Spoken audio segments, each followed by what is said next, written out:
माझे वडील पक्षाघातामुळे बोलू शकत नव्हते. मी दिवसभर काम करायचो आणि घरी आल्यावर त्यांच्या डोळ्यात अनेकदा अश्रू यायचे. ते मला हातवारे करून काहीही सांगण्याचा प्रयत्न करायचे. माझी बायको म्हणायची की ती वडिलांची खूप सेवा करते, पण आता मला तिच्यावर संशय येऊ लागला. एके दिवशी मी माझ्या पत्नीवर गुप्तपणे नजर ठेवली आणि माझे हृदय हादरले. माझ्या लग्नानंतर काही काळातच माझ्या वडिलांना पक्षाघाताचा झटका आला. त्यामुळे त्यांची बोलण्याची क्षमता नष्ट झाली. माझी पत्नी, जी माझ्या वडिलांची सून होती, ती माझ्या वडिलांची खूप काळजी घ्यायची. त्यांच्या जेवणाची आणि औषधांची पूर्ण जबाबदारी तिच्यावर होती.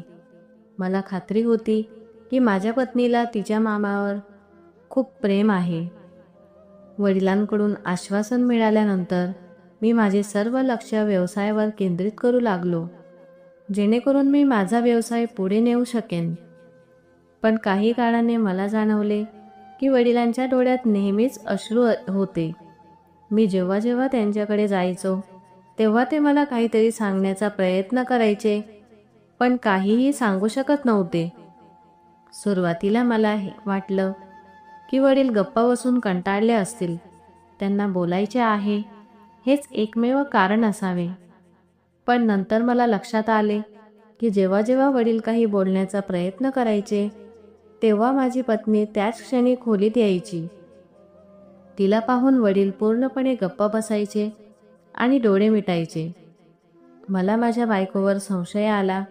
ती नक्कीच असे काहीतरी करत होती ज्यामुळे बाबा तिला काहीही बोलण्यास घाबरत होते. मी काहीतरी बहाण्याने माझ्या पत्नीशी बोलण्याचा प्रयत्न केला आणि ती म्हणाली, "तू शांत राहा, मी त्यांची मनापासून सेवा करते. मी त्यांना कोणत्याही गोष्टीची कमतरता पडू देत नाही. मी माझा सगळा वेळ त्यांच्यासोबत घालवते. तुला माहिती आहे, मला त्यांची किती काळजी वाटते." तिचे बोलणे ऐकून मी गप्प झालो, पण माझ्या मनातून शंका गेली नाही. एके दिवशी मी निमित्त करून माझ्या पत्नीला सांगितले की खूप दिवस झाले तुझी आई तुझ्याबद्दल विचारत होती. आज तिला भेटायला गेली तर बरं होईल. मला ऑफिसमध्ये काही महत्त्वाचे काम आहे. मी संध्याकाळपर्यंत परत येईन. बाबांची काळजी करू नकोस. माझे बोलणे ऐकून माझी पत्नी खूप आनंदी झाली. मी तिला टॅक्सी करून दिली आणि ऑफिसला निघालो. मी खरोखरच ऑफिसला जाणार आहे याची तिला पूर्ण खात्री व्हावी अशी माझी इच्छा होती. ती टॅक्सीत बसून तिच्या आईकडे जाताच मी लगेच घरी परतलो. मी वडिलांना कागद आणि पेन दिले आणि म्हणालो, "कृपया यावर तुम्हाला जे काही सांगायचे आहे ते लिहा." आणि जेव्हा मी माझ्या वडिलांनी सांगितलेले सत्य वाचले तेव्हा मला धक्काच बसला. माझी पत्नी, जेव्हापासून मला कळू लागले तेव्हापासून मी माझ्या आईला नेहमीच अश्रू ढाळताना आणि माझे वडील माझ्या आईला छळताना आणि द्वेष करताना पाहिले आहे. सुरुवातीला माझे वडील माझ्या आईचा इतका द्वेष का करतात हे मला अजिबात समजले नाही. माझ्या आईमध्ये कोणतीही कमतरता नव्हती. ती खूप सुंदर होती. ती वडिलांपेक्षा खूपच लहान होती आणि उदात्त आणि धार्मिक होती. असे असूनही वडिलांचा द्वेष असह्य होता.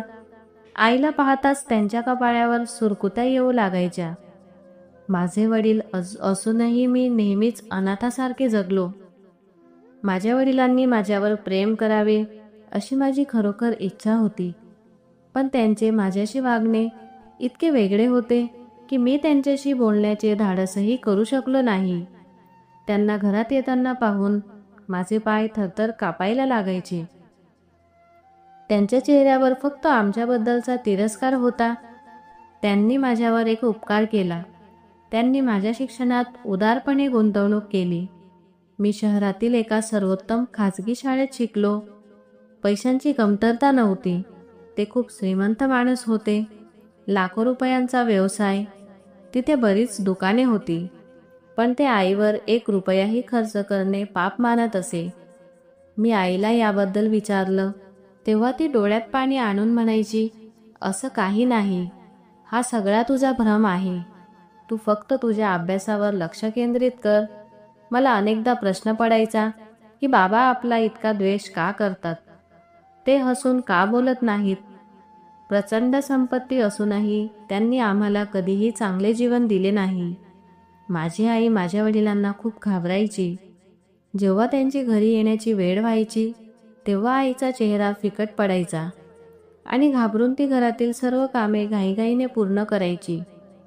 तरीही वडील नेहमीच आईवर हात उचलण्यासाठी किंवा तिला अपमानास्पद गोष्टी बोलण्यासाठी काहीतरी निमित्त शोधत असत. बाबांचे शब्द इतके अश्लील होते की मला ते अजिबात सहन होत नव्हते. जसजशी माझी समज वाढत गेली तसतसे मला माझ्या वडिलांचा द्वेषामागील खरे कारण समजले. माझ्या आत्याने लग्नानंतर लगेचच त्यांनी भावाच्या मनात असा विचार भरून टाकला होता की तो सुंदर नाही आणि त्याच्या पत्नीच्या वयाचाही नाही. अशा पुरुषांना सुंदर आणि तरुणी फसवून सोडून देतात, कारण त्यांना स्वतःसारखा तरुण आणि देखणा पुरुष हवा असतो. तुझ्या पत्नीला नियंत्रणात ठेव आणि तिच्यावर पैसे खर्च करू नको, तरच ती नियंत्रणात असेल. जर तू तिला हृदयात स्थान दिले आणि तिला तुझ्या डोक्याचा मुकुट बनवले तर क्षणार्धात ती तुम्हाला तुमच्या पायाची धूळ बनवेल आणि तुमचा आदर तुडवून निघून जाईल. वडील काळेभोर होते, पण ते दिसायला कुरूप नव्हते. पण त्यांच्या बहिणीने त्यांच्या मनात इतका गोंधळ भरला की त्यांनाही वाटू लागले की ते खूप कुरूप आहेत आणि त्यांच्या पत्नीने फक्त पैशांच्या लोभापोटी त्यांच्याशी लग्न केले आहे. आई खूप चांगली असूनही वडील सुरुवातीपासूनच आईचा खूप द्वेष करायचे. याचे हेच कारण होते. तिने त्यांची सर्व प्रकारे काळजी घेतली. तिला त्यांचे प्रेम आणि लक्ष हवे होते. मी नेहमीच माझ्या आईला माझ्या वडिलांकडे तळमळीने पाहताना पाहिले. जणू काही तिला वाटत होते की त्यांनी कधीतरी प्रेमाचे काही शब्द बोलावे, त्यांच्या जवळ बसावे आणि तिच्या तब्येतीची चौकशी करावी. ती एक अशी स्त्री होती जिच्या अनेक गरजा होत्या, पण वडिलांनी कधीही त्या पूर्ण करण्याचा प्रयत्न केला नाही. आई नेहमी माझ्या आत्याने काढलेले कपडे घालायची किंवा तिच्या काही गरजा पूर्ण करणारी माझी मावशी. हे सर्व पाहून माझे मन खूप दुःखी झाले. मी आईशी वाद घालत असे आणि विचारत असे, तू अशा व्यक्तीसोबत का राहतेस? त्यांना एकटे सोड, आपण दुसरीकडे जाऊन राहू. मग माझी आई मला फिकट हास्य देऊन दूर पाठवायची. एके दिवशी माझा संयम तुटला. मी मॅट्रिकचा विद्यार्थी होतो. मी घरी आलो तेव्हा नेहमीप्रमाणे बाबा आईवर ओरडत होते. ते आईला शिवीगाळ करत होते आणि माझ्या आईचे दुसऱ्याच पुरुषाशी प्रेमसंबंध असल्याचे घाणेरडे आरोप करत होते. आई शांतपणे ऐकत होती. हे ऐकून माझे रक्त उकळले. मी माझी बॅग फेकून दिली आणि वडिलांसमोर उभा राहिलो आणि अगदी कडक स्वरात म्हणालो, आजपासून जर तुम्ही माझ्या आईवर हात उचललात किंवा तिच्यावर असे घृणास्पद आरोप केलेत तर माझ्यापेक्षा वाईट कोणीही होणार नाही. मी माझ्या आईला घेऊन येथून निघून जाईन आणि कधीही परत येणार नाही.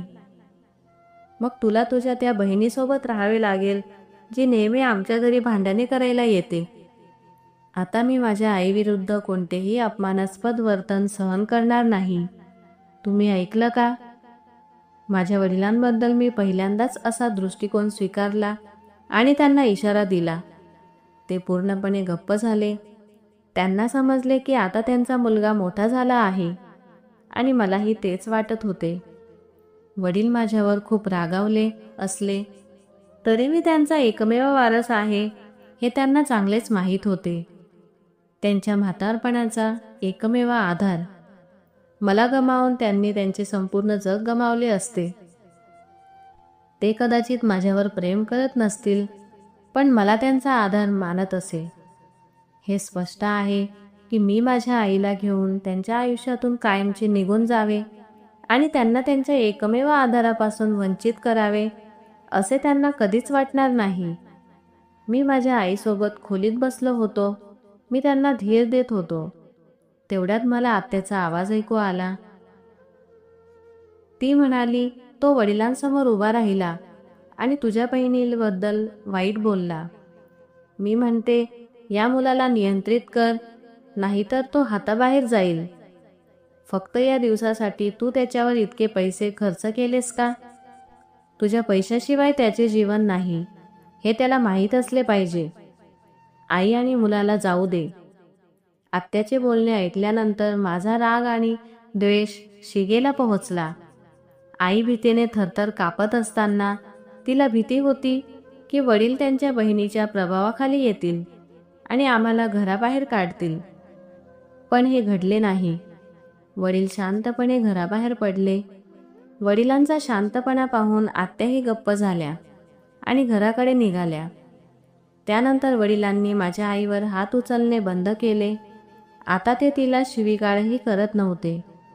तसेच त्यांच्या चारित्र्याबद्दल कोणीही प्रश्न उपस्थित केला नाही. तरीही त्यांची कमाई त्यांनी आईवर खर्च केली नाही. आई अजूनही तिच्या भावाकडून काही पैसे घेऊन तिचे जीवन चालवत होती. पण मी खूप आनंदी होतो. तिला अपमानास्पद शब्द ऐकावे लागले नाही. आत्या घरी येणे थांबवत नव्हत्या. ते आणि त्यांची मुले अजूनही न डगमगता येतात. ते विलासी जीवन जगायचे आणि त्यांच्या वडिलांच्या कमाईवर मज्जा करायचे. वडीलही त्यांना प्रेमाचा वाटा देत असत. मग मी अभ्यासात इतका व्यस्त झालो की मला कशाचीही पर्वा नव्हती.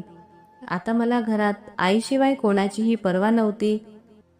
वडिलांना काहीही समजावून सांगून काही फायदा झाला नाही. आई मला ते समजावून सांगायची.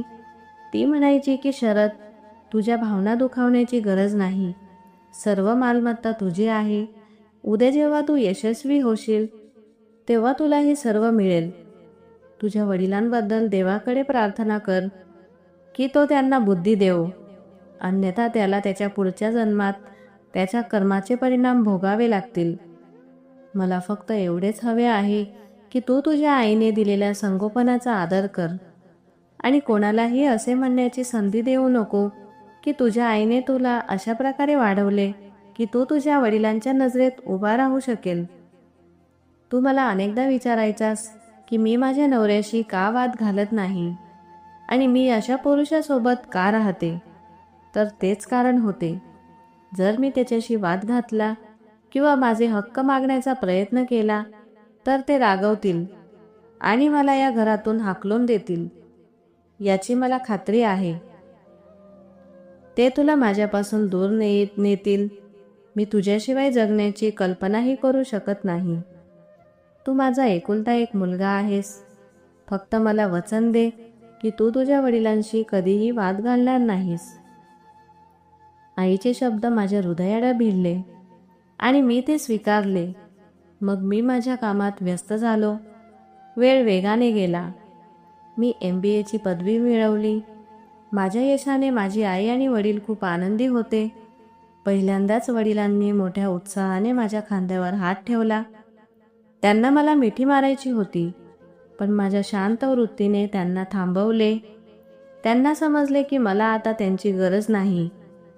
वडिलांना मी त्यांचा व्यवसाय सांभाळावा असे वाटत होते, पण मी नकार दिला. सध्या मला एका खाजगी संस्थेत काम करून माझ्या आईच्या सर्व इच्छा पूर्ण करायच्या होत्या आणि मला अनुभवाचीही गरज होती. माझे बोलणे ऐकून वडील गप्प झाले. मग ते म्हणाले की ही मालमत्ता तुझी आहे आणि त्यावरचा हक्कही तुझा आहे.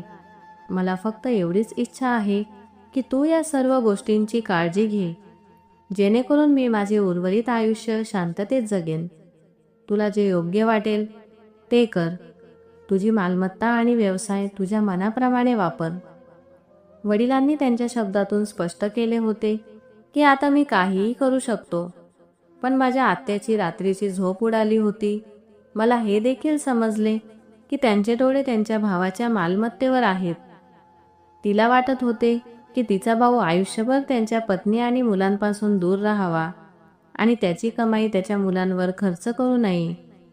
तिला वाटले की ती तिच्या ध्येयात यशस्वी झाली आहे, पण ही त्यांची चूक होती. वडील आपल्या बहिणीवर कितीही प्रेम करत असले तरी त्यांच्या मुलांपेक्षा मोठे कोणी नाही. जेव्हा माणूस म्हातारा होतो तेव्हा त्यांना सर्वात जास्त गरज असते ती त्यांच्या मुलांची मायेची.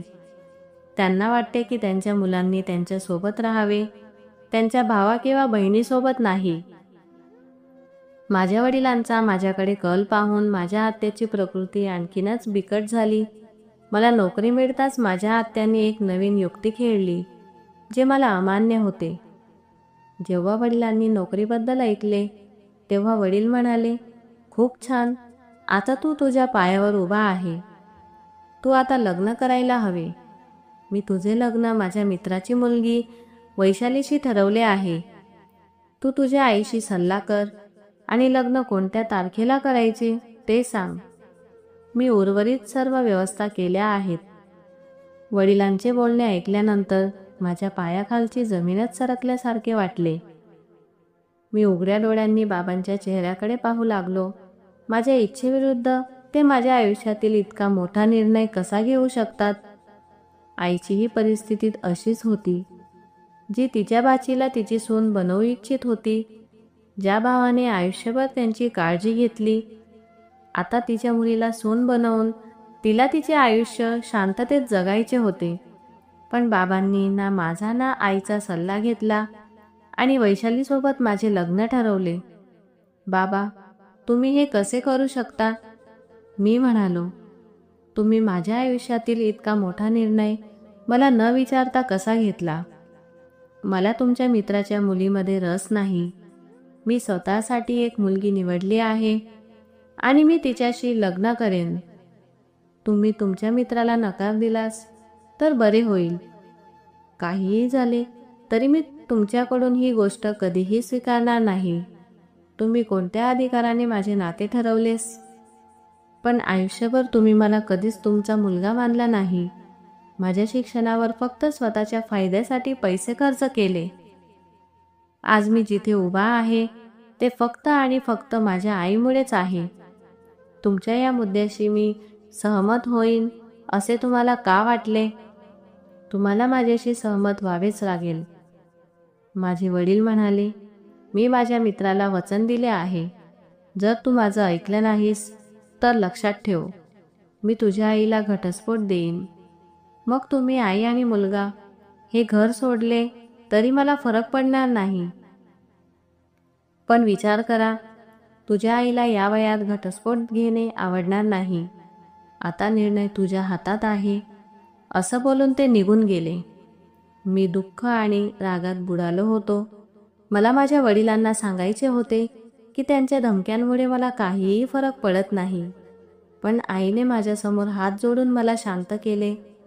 रडत रडत आई म्हणू लागली की मी आयुष्यभर या क्रूर माणसाची उदासीनता सहन केली आहे. माझ्या चारित्र्यावर बोटे उचलली जात असल्याचे मी पाहिले. फक्त म्हातारपणात माझा घटस्फोट होऊ नये आणि मला ध्येयहीन भटकंती करावी लागू नये म्हणून मला माहीत आहे की तू माझा आज्ञाधारक मुलगा आहेस आणि मला तुझ्याशी कोणतीही अडचण येणार नाही. पण घटस्फोट हा स्त्रीसाठी एक मोठा धक्का असतो. बेटा, या वयात माझी बदनामी करू नकोस. मी तुझ्यासमोर हात जोडते. जसं तुझे वडील म्हणतात तसंच कर. तू लग्न करायला हवे. मी माझे प्रकरण देवावर सोडते. तो सर्वोत्तम न्याय करेल आणि मी प्रार्थना करते की हा निर्णय तुझ्यासाठी चांगला ठरो. फक्त तुझ्या वडिलांशी वाद घालू नकोस. जणू काही माझ्यासाठी सगळं संपलं असं वाटत होतं. मला माझ्या आत्याचा आणि तिच्या मुलांचा खूप द्वेष होता. या लोकांमुळे मला कधीच खरा आनंद मिळाला नाही. आता पुन्हा माझ्या आयुष्यात वादळ येत होते. मी शांतपणे या नात्याला मान्यता दिली. एका आठवड्यानंतर माझे लग्न वैशालीशी झाले. पण तिने अजून निरोप घेतला नव्हता. ती तिच्या स्वतःच्या घरात राहत होती. मी आनंदी नव्हतो आणि माझ्या वडिलांसोबतचा माझा संबंध पूर्णपणे मी तोडला. वडिलांना माझी शांतता जाणवू लागली. मला आनंदी करण्यासाठी त्यांनी त्यांची सर्व मालमत्ता माझ्या नावावर केली. पण यामुळेही माझे मौन तुटले नाही. मी फक्त माझ्या आईसाठी हे नाते सहन करत होतो. आणि मग एके दिवशी माझी आईही हे जग सोडून गेली. माझ्या आईच्या अचानक निधनाने मी खूप दुःखी झालो. मी रात्रंदिवस रडत राहायचो आणि तिला आठवत राहायचो. मी ठरवलं होतं की आता माझी आई नाही, मी हे नातं संपवणार. पण ते घडले नाही. आईच्या मृत्यूनंतर संपूर्ण कुटुंबाने एकत्र येऊन ठरवले की या घराची काळजी घेण्यासाठी एका सुनेने येणे आवश्यक आहे. पुन्हा एकदा मी बळजबरीने आणि असहाय्यपणे हा कडू घोट प्यायलो. वैशाली वधू बनून घरी परतली. तिने तिच्या वागण्याने मला आकर्षित करण्याचा खूप प्रयत्न केला, पण मी तिच्यापासून पूर्ण अंतर ठेवले. मी तिला महत्त्व दिले नाही. जर ती काही बोलली तर मी तिच्या कोणत्याही गोष्टीला उत्तर देणार नाही. वडील सगळं पाहत होते, पण आता ते पूर्णपणे शांत झाले होते. एके दिवशी माझ्या मावशीला माझे वागणे लक्षात आले. त्यांनी मला त्यांच्या घरी बोलावले आणि प्रेमाने गोष्टी समजावून सांगितल्या. शरद बघ, मी माझ्या बहिणीला आयुष्यभर तळमळताना आणि रडताना पाहिले आहे. ती नेहमीच तिच्या पतीचे प्रेम मिळवण्याचा प्रयत्न करायची. ती रात्रंदिवस त्यांची सेवा करत असे. पण त्या क्रूर माणसाला माझ्या बहिणीच्या चांगुलपणाची किंमत कधीच समजली नाही. माझ्या बहिणीची दृष्टी धूसर होत चालली होती. ती हळूहळू आयुष्यातून मृत्यूकडे जात होती. ती खूप आनंदी आणि उत्साही मुलगी होती, पण तुझ्या वडिलांच्या उदासीनतेमुळे ती उद्ध्वस्त झाली. तूही तुझ्या आईला रडताना आणि त्रासताना पाहिले असेल, आणि आता तू वैशालीसोबतही तेच करत आहेस. बेटा, मला सांग, तुझ्यात आणि तुझ्या वडिलांमध्ये काय फरक आहे? जर तूही तुझ्या वडिलांसारखे वागला आणि तिचे हक्क हिरावून घेतले तर तूही अन्याय करत आहे. लग्न जबरदस्तीने केले असले तरी आता ती तुझी पत्नी आहे. मला सांग, जबरदस्तीने लग्न करूनही तुझ्या वडिलांचे वर्तन तुला सहन करण्यासारखे होते का? त्यांनी तुझ्या आईला त्रास दिला आणि तिला आयुष्यातून हिरावून घेतले, आणि आता तू तेच करणार आहेस. तिच्या शब्दांनी माझे डोळे उघडले. ती अगदी बरोबर होती. माझ्या वडिलांनी माझ्या आईशी जे केले होते तेच मी करत होतो. फरक एवढाच होता की मी माझ्या वडिलांप्रमाणे अपशब्द वापरले नाहीत, पण माझा शांत स्वभाव तसाच राहिला. तिने माझी खूप काळजी घेतली, पण मी तिच्याकडे पाहिलेही नाही. मला खूप लाज वाटली आणि त्याच दिवशी मी ऑफिसमधून लवकर घरी गेलो. माझ्या पत्नीसाठी मी फुलांचा गुच्छ आणि एक महागडी भेट घेऊन गेलो. ते पाहून तिचे डोळे चमकले. वैशालीला अशा प्रकारे आनंदाने वेडं होताना पाहून मलाही आनंद झाला. माझ्या मनात खोलवर पश्चाताप झाला आणि मी निश्चय केला की आजपासून मी तिच्यावर कोणताही अन्याय करणार नाही. त्यानंतर माझे आणि वैशालीचे नाते खूप चांगले झाले.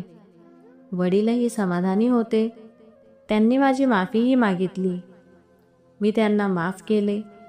तरीही मी त्यांची मनापासून सेवा करत होतो. आणखी काही वेळ गेला. मग आणखी एक घटना घडली. एके दिवशी सकाळी मी ऑफिसला जाण्यासाठी तयार होत असताना वैशाली धावत खोलीत आली आणि म्हणाली, शरद, बाबा बेडवरून हलत नाही. त्यांना काय झाले आहे ते मला माहीत नाही. हे ऐकल्यानंतर मला काळजी वाटली.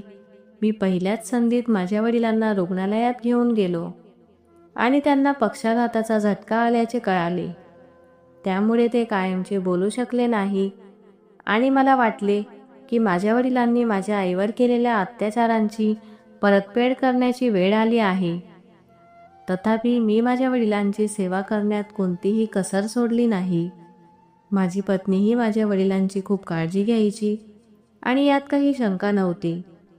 माझे वडील नेहमीच तिला खूप प्रेम देत असत आणि ती माझ्या वडिलांचा खूप आदर करायची. पण काही काळापासून मला असे वाटत होते की बाबांच्या डोळ्यात नेहमीच अश्रू येत होते. मी जेव्हा जेव्हा माझ्या वडिलांकडे जायचो तेव्हा ते मला हातवारे करून काहीतरी सांगण्याचा प्रयत्न करायचे. सुरुवातीला मला काहीच वाटले नाही, पण मग मला वाटू लागले की ते मला काहीतरी सांगू इच्छितात, पण माझ्या पत्नीच्या उपस्थितीत ते सांगू शकत नाही. मला संशय आला आणि मला वाटले की मी माझ्या पत्नीवर लक्ष ठेवावे. ती नक्कीच काहीतरी चूक करत होती. एकदा मी माझ्या बायकोला काहीतरी कारण देऊन विचारले, तू बाबांची काळजी घेतेस का? तर ती म्हणाली, तू स्वतः ते बघ. मी त्यांना वेळेवर औषधे देते. मी स्वतःच्या हातांनी त्यांना जेवू घालते. तुम्हाला विचारण्याची गरज नाही. सगळं तुमच्या समोर आहे. तिचे शब्द ऐकून मी गप्प बसलो, पण माझा संशय दूर झाला नाही.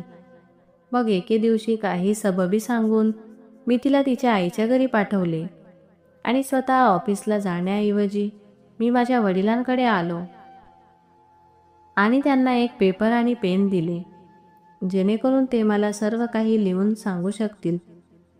वडिलांनी लिहिले की जेव्हा तू मला धमकी दिलीस की जर मी तुझ्या आईवर हात उचलणे थांबवले नाही तर तू तुझ्या आईपासून वेगळा होशील, म्हणून मी तुझ्यासमोर तिच्यावर हात उचलणे बंद केले. पण जेव्हा तू घरी नसायचा तेव्हा मी माझ्या बायकोला असाच त्रास द्यायचो. खरं तर मी आणि माझ्या बहिणीने क्रूरतेच्या सर्व मर्यादा ओलांडल्या होत्या. तिने तुझ्या आईला फक्त छळ केला नाही तर तिला धमकीही दिली की जर तिने तुला काही सांगितले तर आमच्यापेक्षा वाईट कोणीही होणार नाही. त्या बिचाऱ्या मुलीने शांतपणे सगळं सहन केलं. जेव्हा मला कळाले की तिच्या भाचीला तिची सून बनवू इच्छिते, मग मी माझ्या बहिणीसोबत कट रचला आणि माझ्या मित्राच्या मुलीला माझी सून बनवले. एका चारित्र्यहीन महिलेच्या भाचीला माझ्या घरी आणणे माझ्यासाठी कसे शक्य आहे? आणि जसेही मी माझे संपूर्ण आयुष्य उद्ध्वस्त केले, तसेच माझा मुलगाही तेच आयुष्य जगला असता. कारण मला वाटले की माझी पत्नी खरोखरच चारित्र्यहीन आहे. ती मला सोडून जाईल, तर ती जशी स्त्री होती तशीच तिची भाचीही असेल. लग्नानंतरही आमच्या वागण्यात कोणताही बदल झाला नाही. उलट वैशाली रोज तुझ्या आईशी गैरवर्तन करू लागली. जेव्हा जेव्हा तिला वाटायचे तेव्हा ती घरी यायची आणि खूप आनंदाने तुझ्या आईला ऑर्डर करायची आणि तिला हे पटवून द्यायची की ती या घरात फक्त एक मोलकरीण आहे. ती म्हणाली, मला एकदा या घरी येऊ दे. लवकरच मी तुमचा मुलगा तुमच्यापासून हिरावून घेईल आणि तुम्हाला या घरातून हाकलून देईन. या गोष्टींनी तुझ्या आईला धक्का बसला आणि ती हे जग सोडून गेली. तिच्या मृत्यूने माझे डोळे उघडले. मला कळले की ती मला सांगितल्याप्रमाणे वाईट नव्हती. माझ्याकडून इतके अत्याचार सहन करूनही ती घराबाहेर पडली नाही. पण आता काहीही करता येत नव्हते. माझ्या पत्नीच्या निधनाने मी खूप दुःखी झालो. लग्नानंतर तिचे वास्तव माझ्या समोर आले. आयुष्यभर मी माझ्या पत्नीला चारित्र्यहीन मानत होतो, तर प्रत्यक्षात माझी स्वतःची सून म्हणजेच तुझी पत्नी चारित्र्यहीन होती.